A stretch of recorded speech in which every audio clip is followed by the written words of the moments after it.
Oke, assalamualaikum warahmatullahi wabarakatuh. Perkenalkan, nama saya Muhammad Naufal Adani dengan NIM 17224996667. Pada kesempatan kali ini, saya ingin mempresentasikan tentang konsep ketuhanan secara tauhid dan konsep kerasulan.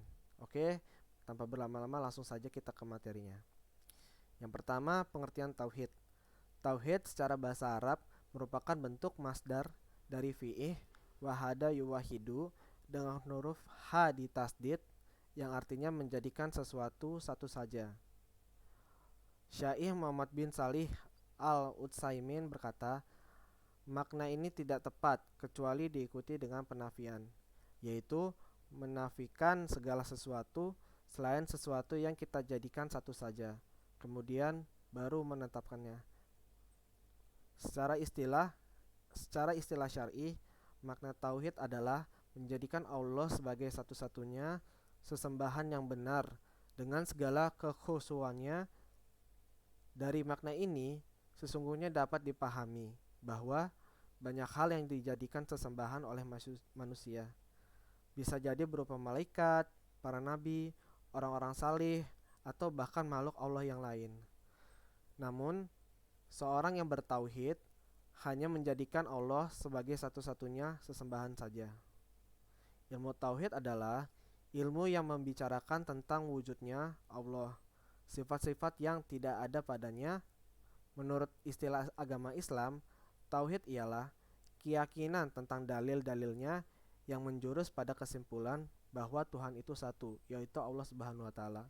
Disebut ilmu tauhid di dalamnya termasuk soal-soal kepercayaan dalam agama Islam. Oke, firman Allah ya dalam surat Al-Ikhlas. Qul huwallahu ahad, Allahus samad, lam yalid walam yulad, walam yakul lahu kufuwan ahad. Yang artinya, katakanlah, Dia adalah Allah yang Maha Esa. Allah adalah Tuhan yang bergantung kepadanya segala sesuatu.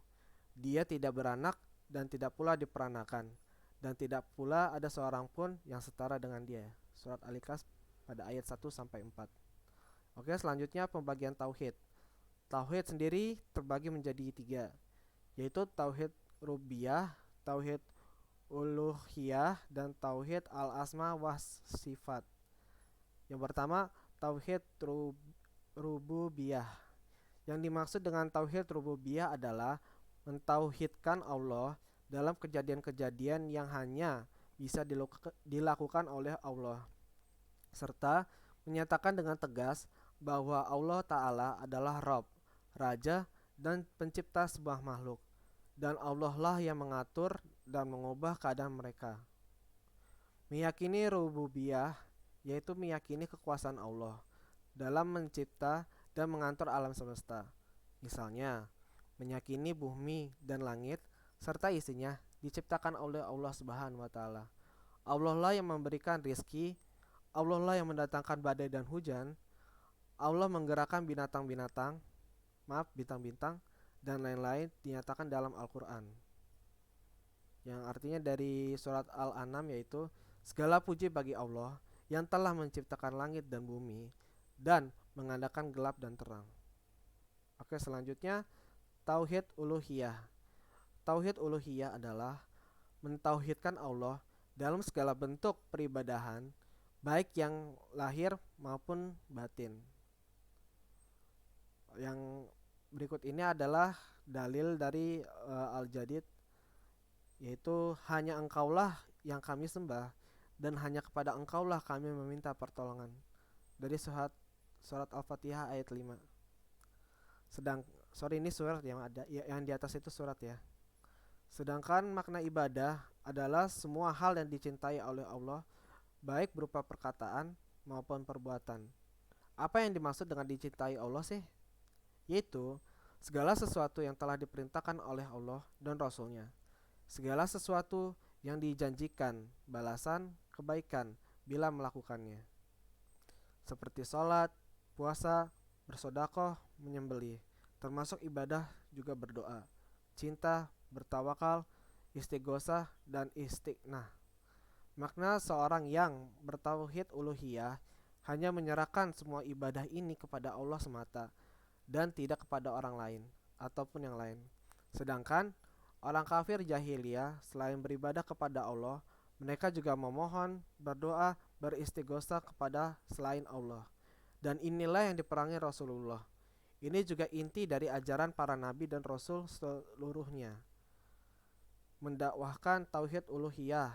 Allah Ta'ala berfirman kepada dari surat An-Nahl ayat 36, yaitu sungguh kami telah utus Rasul untuk setiap umat dengan tujuan untuk mengatakan sembahlah Allah saja dan jauhilah tagut. Selanjutnya, tauhid al-asma wa sifat. Tauhid al-asma wa sifat adalah mentauhidkan Allah Ta'ala dalam penetapan nama atau sifat Allah, yaitu sesuai dengan yang ia tetapkan bagi dirinya dalam Al-Quran dan hadits Rasulullah SAW. Cara bertauhid asma wa sifat kepada Allah ialah dengan menetapkan nama dan sifat Allah sesuai yang Allah tetapkan bagi dirinya dan menafikan nama dan sifat Allah yang nafikan dari dirinya dengan tanpa tahrif, tanpa tahtil dan tanpa takyif. Kemudian Allah berfirman, hanya milik Allah nama-nama yang husna, maka memohonlah kepadanya dengan menyebut nama-namanya. Surat Al-A'raf ayat 180. Selanjutnya kita masuk ke sifat wajib, mustahil, dan jaiz bagi Allah. Yang pertama sifat wajib bagi Allah, yaitu ada 20. Wujud, kidam, bako, mukhalafatul lil hawadisi, qiyamuhu binasihi, wadaniyah, kodrat, iradat, ilmun, hayat, sama, basar, kalam, qadirun, muridun, alimun, hayun, sami'un, basirun, mutakalimun.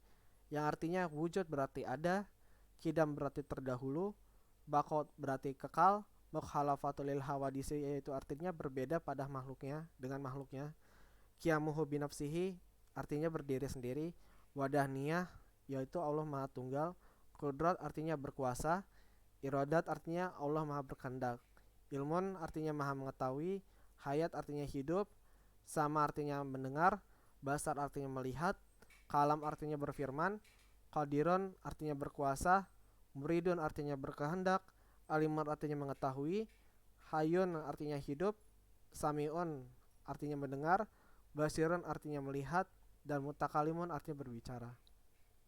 Selanjutnya kita masuk ke sifat mustahil bagi Allah.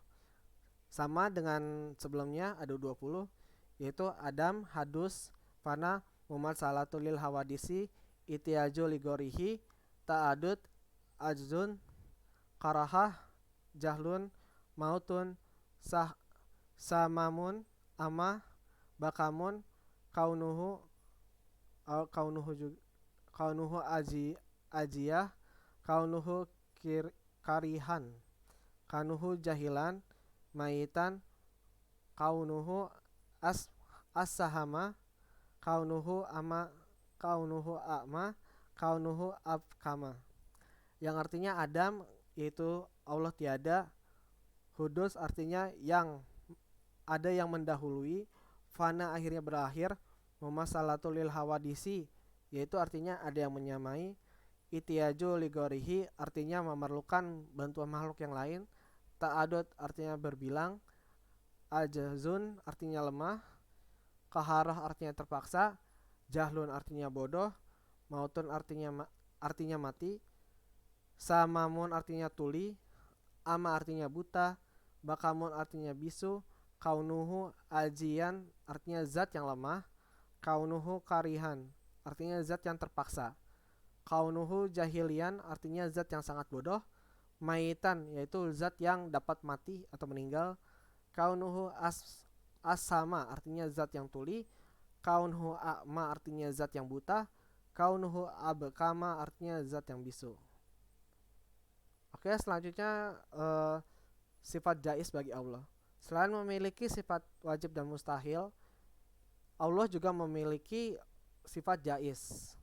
Sifat jaiz hanya ada satu, yaitu fi'lu kulli mu'minin au tarkuhu. Artinya Allah berwenang untuk menciptakan dan berbuat sesuatu atau tidak sesuai dengan kehendaknya. Sifat ini juga menegaskan bahwa Allah Subhanahu wa taala memiliki hak penuh untuk melaksanakan suatu sesuai dengan kehendaknya tanpa ada paksaan, dan tidak ada satupun di dunia ini yang bisa memaksa Allah Subhanahu wa taala dengan cara apapun. Karena terjadinya sesuatu atau tidak terjadinya sesuatu adalah mutlak pada kekuasaan Allah Subhanahu wa taala. Seperti kun fayakun, apabila terjadi maka terjadilah. Oke, selanjutnya kita masuk ke konsep kerasulan. Rasul menurut bahasa adalah utusan atau orang yang dikirim untuk suatu tugas. Menurut istilah agama, Rasul adalah seorang lelaki, pasti laki-laki ya, yang terpilih untuk menerima wahyu dari Allah dan ditugaskan risalah kepada manusia. Adapun dalil tentang kewajiban iman kepada Rasul adalah sebagai berikut. Oke, langsung artinya saja. Rasul telah berfirman kepada Al-Quran yang diturunkan kepadanya dari Rabb-nya. Demikian pula orang-orang yang berfirman, semuanya beriman kepada Allah, malaikat-malaikatnya, kitab-kitabnya, dan rasul-rasulnya. Mereka mengatakan kami tidak membeda-bedakan antara seorang pun dengan yang lain dari rasul-rasulnya, dan mereka mengatakan kami dengar dan kami taat. Mereka berdoa, ampunilah kami ya Rob kami, dan kepada engkaulah tempat kembali. Surat Al-Baqarah ayat 285. Sifat wajib, mustahil, dan jaiz bagi Rasul. Perbedaan Nabi dan Rasul adalah seorang Nabi menerima wahyu dari Allah Subhanahu wa taala untuk dirinya sendiri, sedangkan Rasul menerima wahyu dari Allah Subhanahu wa taala guna disampaikan kepada segenap umatnya. Para Nabi dan Rasul mempunyai 4 sifat wajib dan 4 sifat mustahil, serta 1 sifat jaiz. Kita mulai dari sifat wajibnya terlebih dahulu, yaitu sidik yang berarti benar, amanah dapat dipercaya, yaitu Nabi dan Rasul itu pasti bisa dipercaya, fana akhirnya berakhir, takblih artinya menyampaikan wahyu kepada umatnya, dan fatona. Di sini saya jelaskan berarti sodik berarti Nabi itu pasti benar ucapannya karena dia itu utusan dari Allah Subhanahu wa taala. Kemudian amanah dapat dipercaya. Oh maaf, ini fana gak termasuk ya, saya salah masukin ini. Jadi ada 4, sidik, amanah, fana, sidik, amanah, tablik, dan fatona. Yaitu Nabi benar, pasti benar karena urusan dari utusan Allah. Amanah dapat dipercaya, tabligh menyampaikan wahyu kepada umatnya, dan seorang nabi pasti pandai atau cerdas. Kemudian kita masuk ke sifat mustahil bagi Rasul, yaitu mustahil ia kizib, berdusta, berbohong kepada umatnya, mustahil ia berkhianat, curang, mustahil kitman atau menyembunyikan wahyu, dan mustahil dia jahlun, bodoh. Para nabi dan rasul juga mempunyai 1 sifat jaiz, yaitu aradul basyiriyah, sifat-sifat sebagaimananya manusia. Dia perlu makan, minum, dan sebagainya. Oke, terima kasih dari saya. Kurang lebihnya mohon maaf. Assalamualaikum warahmatullahi wabarakatuh.